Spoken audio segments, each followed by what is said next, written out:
You shall know the truth, and the truth will set you free.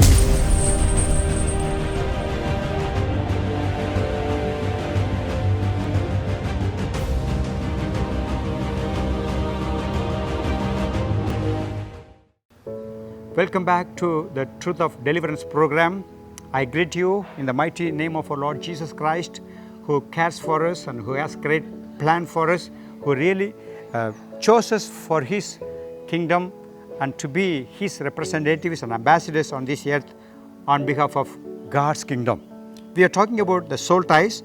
I told you, when there is a soul tie which is ungodly, if they are ungodly soul ties, they result in negative emotions and attitudes like sorrow, loneliness, a kind of feeling rejected, guilty consciousness, shame, and rebellion, guilt that happened because of what you had soul tie with the person. And all those things, they are like symptoms that can show and prove that they are not godly soul ties but ungodly soul ties.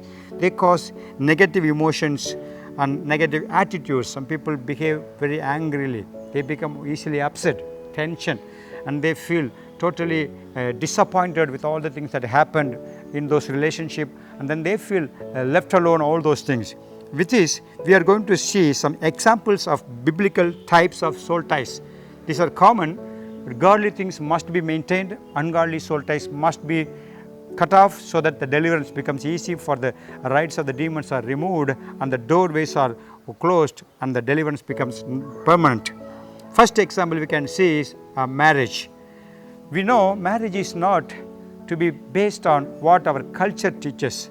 Some people say this is a Western culture, this is an Indian culture, this is our culture, this is our way of doing. Not to be based on culture, or you should not be differing from nation to nation.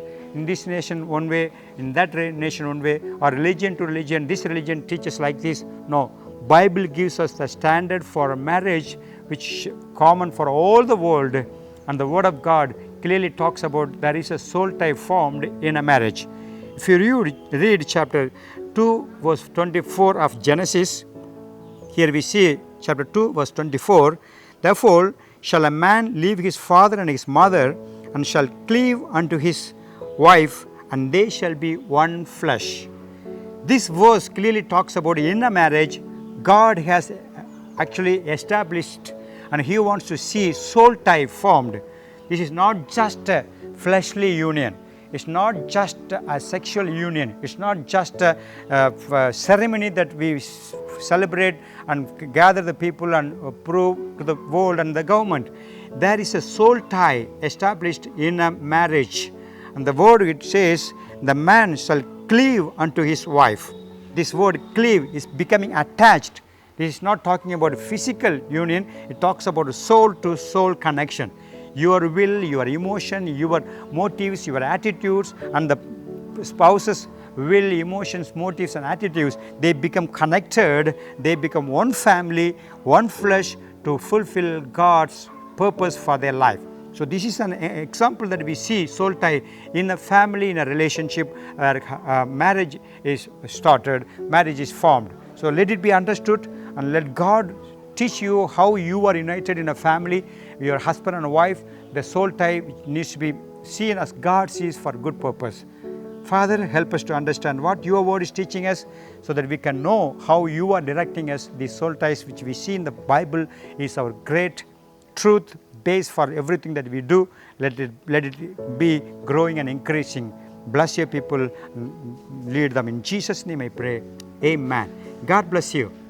For watching the Word of God instantly, subscribe to our YouTube channel, Pastor K. Joseph, and click the bell button next to it.